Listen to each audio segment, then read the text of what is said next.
Hey y'all, what is up? It is Ashlyn here. So here's the deal. I look like shit, but that's okay. What we're gonna do is I have my girl here.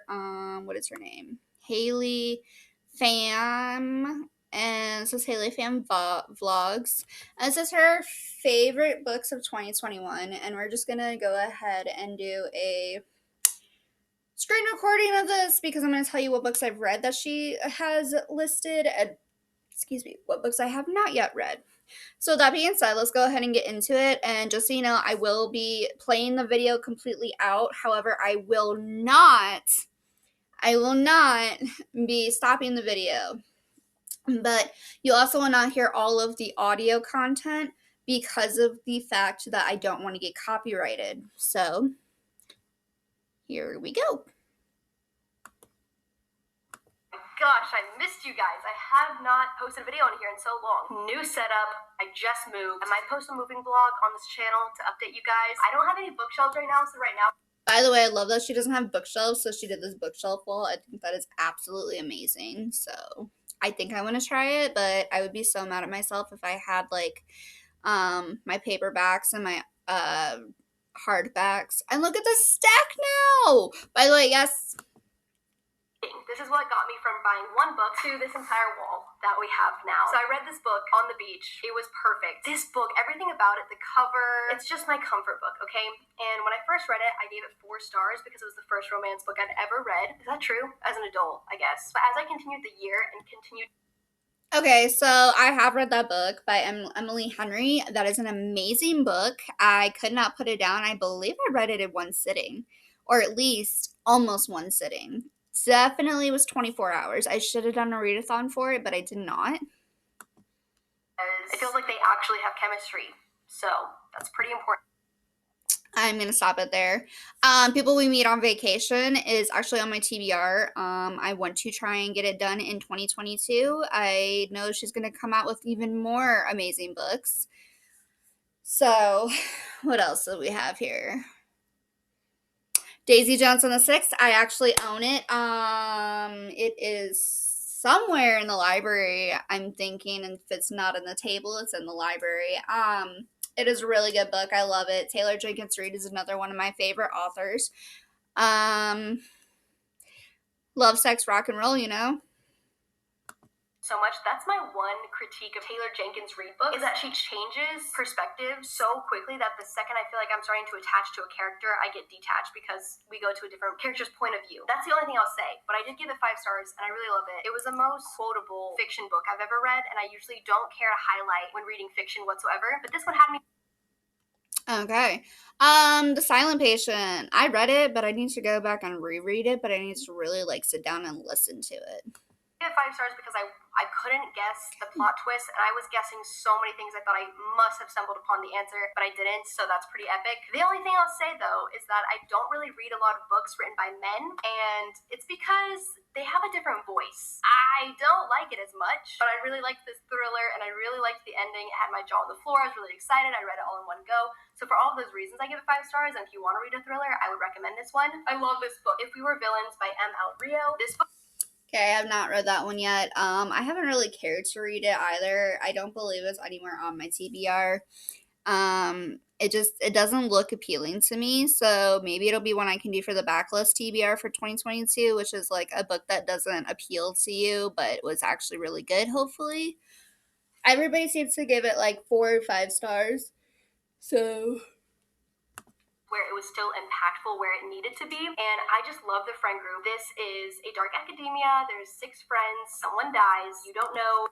That's the other reason I probably haven't picked it up or read it. I am not into the dark academia at all. I'm trying, just like I need to get into the history and stuff. About pretentious people.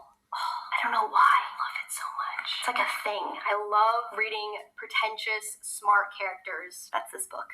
Love this book. You're going to start to see that I discover books that are 5 stars outside of. She's interesting. I see Twilight on there and Crave. Series super.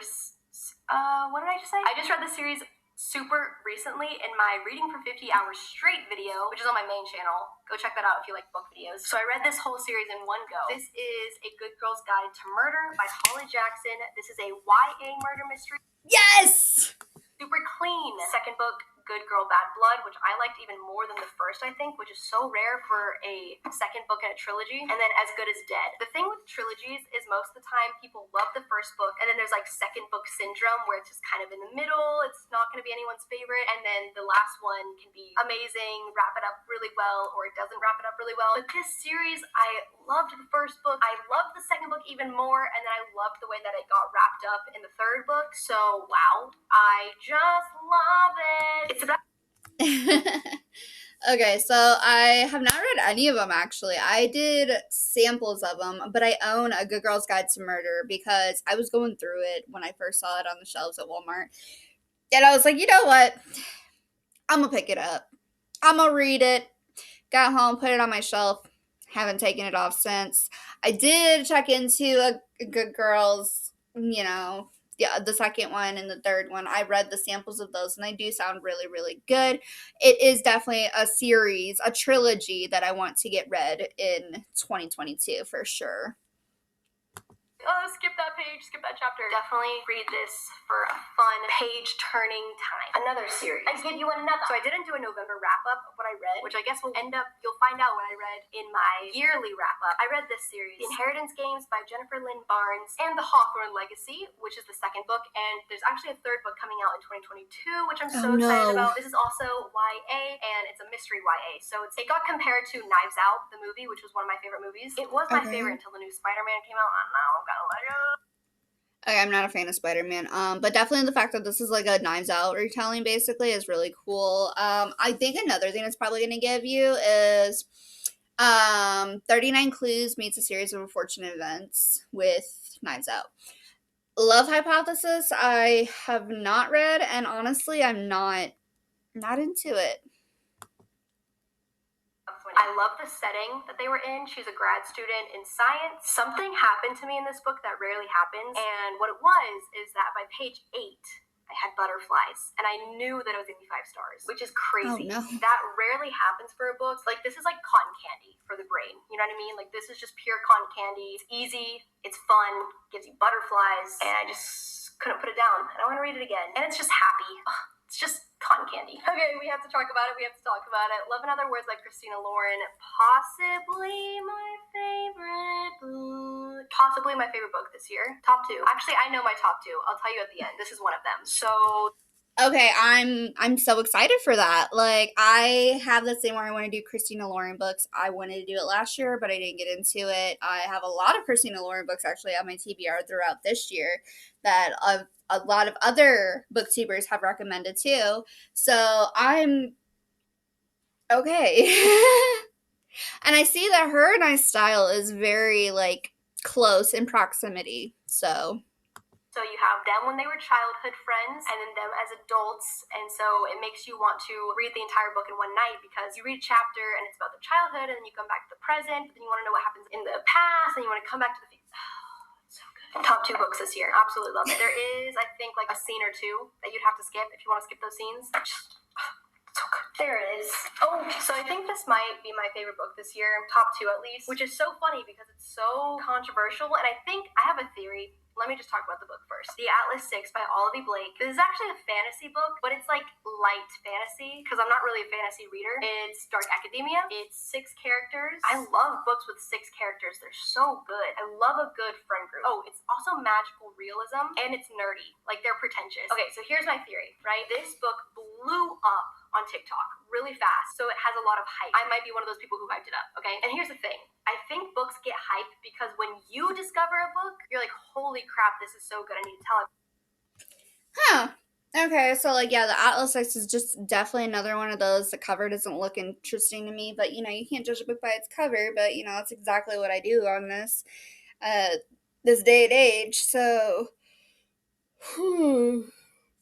I like though that she says that she's not really a fantasy reader either, but she really enjoyed that book. So that's pretty cool. Like I said, we are very close in proximity with our likes and dislikes. So I guess she's more of the type though that like gives a book a chance, whereas I look at a book and I see the like cover and it just doesn't entice me, and I'm just like, next. What else is she gonna pull? At the moment, I'm actually currently reading her other book, Alone with You in the Ether. It's a romance book by her, and this one is super underrated. I'm only like 100 pages in right now, and it's giving me that 5-star feeling. I feel like this could be one of my favorite books this year, but it might just have to go into a video next year because I'm reading it right now as we speak. I'm right there. And does anybody know what it means to have a 5-star feeling with a book? Because I definitely don't. I don't know how to explain how I rate my books.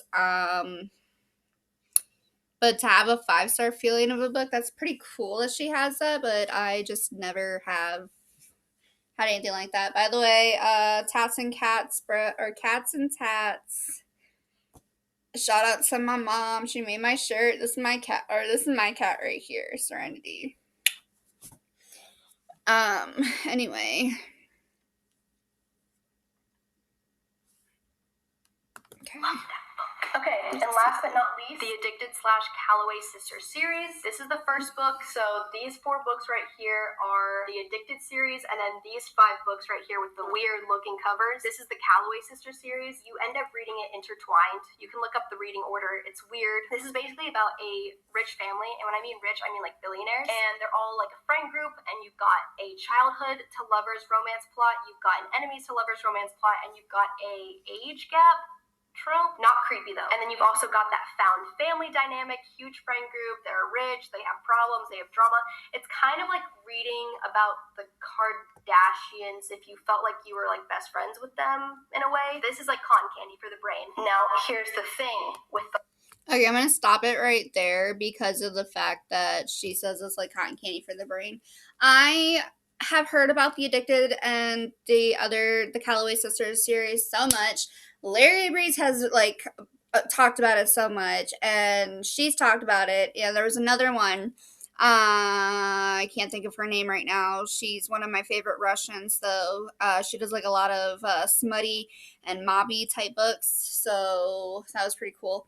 But I definitely have that one on my like radar as well, like my high radar. So okay, so with that being said, like her and I do have a really great understanding of things, which is awesome. So I'm going to go ahead and end the little video there because that's all she talks about, and I'm looking at that book stack and I'm just like, oh my gosh, that would hurt my feelings so much on so many levels. I'm getting so angry just looking at it. But there's definitely some books that I'm going to be putting on my TBR for sure, especially the Inheritance Game series and the Girls Guide to Murder trilogy, and the Addicted series as well. Maybe not so much the Calloway Sisters. I'll have to give it a shot, but definitely I want to pick up on more series for 2022. So I hope that you guys enjoy this. I'm going to be stockpiling a bunch of videos today, so we'll see how that goes, and I will see you in the next video. I hope you enjoy this. Have a great day. Bye.